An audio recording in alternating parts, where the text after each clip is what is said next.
السلام عليكم. الزلف الأول رانا في جلفة مدينة جلفة اللي بغينا إن شاء الله نديروها عاصمة إدارية اللي كتبها ربي إن شاء الله. حنايا كنا معاولين نروحوا لغرداية، كنا 110 كيلومتر على مدينة غرداية. على بالكم بلي غرداية عزيزة علينا بزاف بزاف، ومن بعد كنا معاولين نتموا مع طريقنا مليعة وعين صالح ضد الغاز الصخري. على بالكم بلي حنايا مشينا من تيجي وزول حتى عين صالح في العام اللي فات في افريل 2015. وسي سلال وسي ويحيى يعني استعمار جديد، قالوا باللي العكاز وجماعته ما يخرجوش بحسيربل، لازم ما يدخلوش غردايه، لازم ما يدخلوش عين صلاح. واش داروا؟ زيروا الامن الجزائري اللي نحترموه باليسر، يعني حنايا نحترموا بزاف بزاف الامن الجزائري، هما اللي غالب عليهم. سي سلال وسي يحيى قال لهم باللي لازم تحبسوهم ولازم ما يمشوش في البلاد، لازم ما يقدروش يعني يدوروا على 48 ولايه. ها المشكل رانا فيه سي كو ماتلون ونو سوم اسكور على بوليس الجيريان. راكم تشوفوا يعطيهم الصحه، وهما لا غالب، هما لا غالب. المشكل ماشي الامن الجزائري، حنا كما قلت لكم نحترموه بزاف. المشكل سي سلال وسي ويحيى راه بيديروا يعني كيما اسرائيل. شي معناتها في اسرائيل على بالكم باللي الشعب الفلسطيني ما يقدرش يعني يدور، ما يقدرش يفوت من مدينه لاختها. رانا كيف كيف دروك، رانا كيف كيف. يعني سي سلال وسي ويحيى داروا الجزائر كيما اسرائيل، يعني مواطن جزائري ما يقدرش يعني يمشي يزور احبابه في ثمانية. هذه ما نقبلوهاش، والشعب الجزائري ما يقبلهاش. على بالكم خير باللي هذه البلاد ماتوا عليها مليون ونص شهيد، باه يعني يكون استقلال في الجزائر ويكون الحريه في الجزائر. Et cela est inacceptable de laisser un Premier ministre et un directeur de cabinet se comporter comme des Israéliens avec les Palestiniens.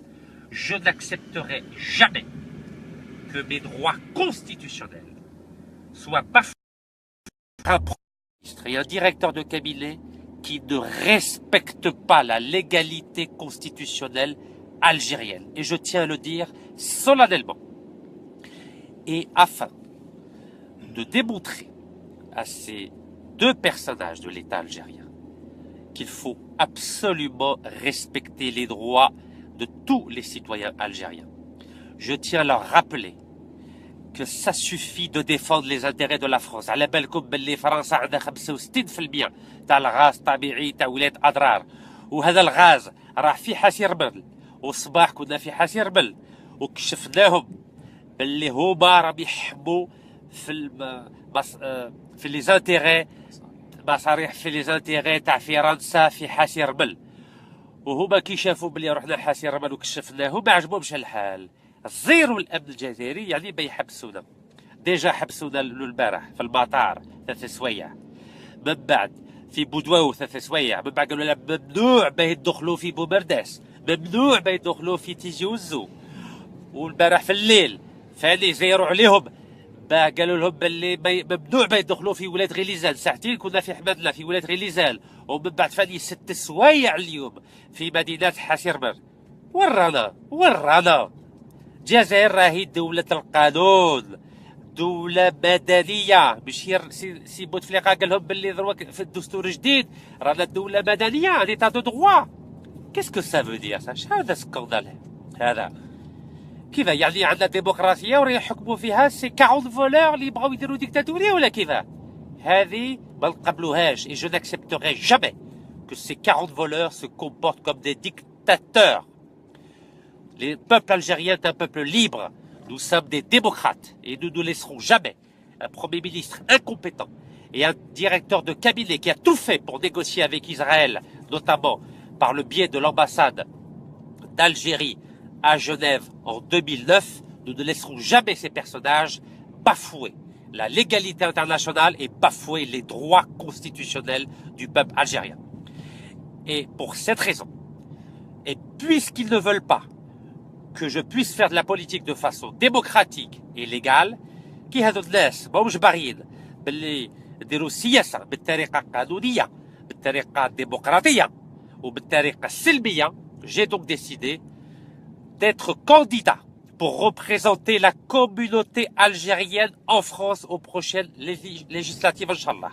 ان شاء الله نرشح روحي باه ندافع على الجزائريين اللي راهم في فرنسا، باه حتى واحد ما يحقروش في فرنسا، وباه ايضا ندافع على المصالح تاع الشعب الجزائري بالنسبه للغاز والبترول. على بالكم بلي فرنسا عندها 65% تاع الغاز الطبيعي تاع اضرار، هذه ما نقبلوهاش. جو في تو فير بور رونيغوسي، لازم نعاودوا الكونترا مع فرنسا. اي جو في تو فير بور اوغمونتي لا بريسيون سور لا فرانس، يعني نكبروا الضغوطات على فرنسا وعلى هذو المسؤولين السياسيين الجزائريين اللي باعوا الجزائر الشركات اجنبيه. Nous n'accepterons jamais que le pays soit vendu à des multinationales étrangères, notamment la multinationale française Gaz de France et la multinationale française Total. Et c'est pour ces raisons, pour défendre à la fois la dignité et les intérêts des Algériens de France et pour défendre les intérêts vitaux, notamment sur le plan énergétique du gaz et du pétrole algérien, que j'ai donc décidé d'être candidat pour représenter la communauté algérienne en France. Et de cette façon, je ferai le maximum pour exiger la démission du Premier ministre, M. Abdelmalek Sellel, qui a failli à sa mission de défendre les droits des citoyens algériens et de défendre les intérêts économiques de l'Algérie. Et c'est la raison pour laquelle nous organiserons, Inch'Allah, le samedi 31 décembre à 15 h à la Grande Poste d'Alger, une manifestation pacifique pour exiger la démission immédiate du Premier ministre, M. Sellel. Inch'Allah نعطيكم موعد في البريد المركزي في الجزائر العاصمة السبت 31 ديسمبر. هما يروحوا يديروا الغيفيون في باريس، حنا نكونوا في الجزائر العاصمة ضد هذو الناس، هذو المسؤولين السياسيين اللي باعوا البلاد. ورانا طالبين باللي هذا السي سلال يسحب من المنصب تاعو تاع وزير الاول تاع الجزائر، لانه هو ما راهش يدافع على المصالح تاع الشعب الجزائري وتاع الدولة الجزائرية. وبارك الله فيكم ويعطيكم الصحة.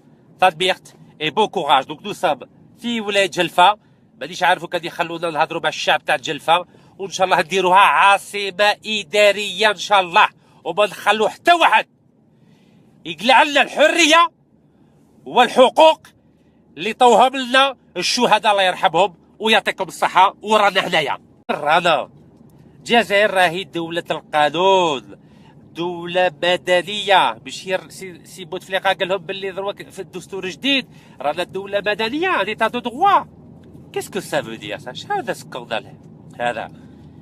كيف يعني عندنا ديمقراطية وراه يحكموا فيها سي 40 فولور اللي يبغاو يديروا ديكتاتورية ولا كيف؟ هذه ما نقبلوهاش. et je n'accepterai jamais que ces 40 voleurs se comportent comme des dictateurs. Le peuple algérien est un peuple libre. Nous sommes des démocrates et nous ne laisserons jamais un Premier ministre incompétent et un directeur de cabinet qui a tout fait pour négocier avec Israël, notamment par le biais de l'ambassade d'Algérie à Genève en 2009. Nous ne laisserons jamais ces personnages bafouer la légalité internationale et bafouer les droits constitutionnels du peuple algérien. Et pour cette raison, et puisqu'ils ne veulent pas que je puisse faire de la politique de façon démocratique et légale, كي هذو الناس ماهمش باغيين باللي يديروا السياسه بالطريقه القانونيه بالطريقه الديمقراطيه وبالطريقه السلميه. J'ai donc décidé d'être candidat pour représenter la communauté algérienne escorte. La police algérienne راكم تشوفوا يعطيهم الصحة، وهما لا غالب، هما لا غالب. المشكل ماشي الأمن الجزائري، حنا كيما قلت لكم نحترموه بزاف. المشكل سي سلال وسي ويحيى راهم يديروا يعني كيما إسرائيل. شي معناتها في إسرائيل على بالكم باللي الشعب الفلسطيني ما يقدرش يعني يدور، ما يقدرش يفوت من مدينة لأختها. رانا كيف دروك، رانا كيف يعني سي سلال وسي ويحيى داروا الجزائر كيما اسرائيل، يعني مواطن جزائري ما يقدرش يعني يمشي يزور احبابه في هذه ما نقبلوهاش، والشعب الجزائري ما يقبلهاش. على بالكم خير مني باللي هذه البلاد ماتوا عليها مليون ونص شهيد، باه يعني يكون استقلال في الجزائر ويكون الحريه في الجزائر. Et cela est inacceptable de laisser un Premier ministre et un directeur de cabinet se comporter comme des Israéliens avec les Palestiniens. Je n'accepterai jamais que mes droits constitutionnels soient bafoués par un Premier ministre et un directeur de cabinet qui ne respecte pas la légalité constitutionnelle algérienne. Et je tiens à le dire solennellement. Et afin de démontrer à ces deux personnages de l'État algérien qu'il faut absolument respecter les droits de tous les citoyens algériens, je tiens à leur rappeler que ça suffit de défendre les intérêts de la France. على بالكم باللي فرنسا عندها 65% تاع الغاز الطبيعي تاع ولاية أضرار، وهذا الغاز راه في حسير بل، والصباح كنا في حسير بل وكشفناهم باللي هما راهم يحموا في لي زانتيغي مصاريح في لي زانتيغي تاع فرنسا في حسير بل، وهما كي شافوا بلي رحنا حسير بل وكشفناهم ما عجبهمش الحال. زيروا الامن الجزائري يعني بيحبسونا. ديجا حبسونا البارح في المطار 3 سوايع، من بعد في بودواو 3 سوايع، من بعد قالوا لنا ممنوع باه يدخلوا في بومرداس، ممنوع باه يدخلوا في تيجي وزو. والبارح في الليل فاني زيروا عليهم قالوا لهم باللي ممنوع باه يدخلوا في ولايه غليزان. ساعتين كنا في حمدنا في ولايه غليزان، ومن بعد فاني 6 سوايع اليوم في مدينه حسيرمر. ورانا السلام عليكم. الزلف الاول رانا في جلفه، مدينه جلفه اللي بغينا ان شاء الله نديروها عاصمه اداريه اللي كتبها ربي ان شاء الله. حنايا كنا معاولين نروحوا لغردايه، كنا 110 كيلومتر على مدينه غردايه. على بالكم بلي غردايه عزيزه علينا بزاف ومن بعد كنا معاولين نتموا مع طريقنا مليعه. وعين صالح ضد الغاز الصخري، على بالكم بلي حنايا مشينا من تيجي وزول حتى عين صالح في العام اللي فات في افريل 2015. وسي سلال وسي ويحيى يعني استعمار جديد قالوا باللي لقاز وجماعته ما يخرجوش من حسير بل، لازم ما يدخلوش غردايه، لازم ما يدخلوش عين صلاح. واش داروا؟ زيروا الامن الجزائري اللي نحترموه باليسر، يعني حنايا نحترموا بزاف الامن الجزائري، هما اللي غالب عليهم. سي سلال وسي ويحيى قال لهم باللي لازم تحبسوهم ولازم ما يمشوش في البلاد، لازم ما يقدروش يعني يدوروا على 48 ولايه. ها المشكل رانا فيه سي كو ماتلون on nous vient en France aux prochaines législatives ان شاء الله نرشح روحي باه ندافع على الجزائريين اللي راهم في فرنسا، باه حتى واحد ما يحقروش في فرنسا، وباه ايضا ندافع على المصالح تاع الشعب الجزائري بالنسبه للغاز والبترول. على بالكم بلي فرنسا عندها 65% تاع الغاز الطبيعي تاع اضرار، هذه ما نقبلوهاش. جو في تو فير بور رونيغوسي، لازم نعاودوا الكونترا مع فرنسا. اي جو في تو فير بور اوغمونتي لا بريسيون سور لا فرانس، يعني نكبروا الضغوطات على فرنسا وعلى هذو المسؤولين السياسيين الجزائريين اللي باعوا الجزائر الشركات اجنبيه. Nous n'accepterons jamais que le pays soit vendu à des multinationales étrangères, notamment la multinationale française Gaz de France et la multinationale française Total. Et c'est pour ces raisons, pour défendre à la fois la dignité et les intérêts des Algériens de France et pour défendre les intérêts vitaux, notamment sur le plan énergétique du gaz et du pétrole algérien, que j'ai donc décidé d'être candidat pour représenter la communauté algérienne en France. Et de cette façon, je ferai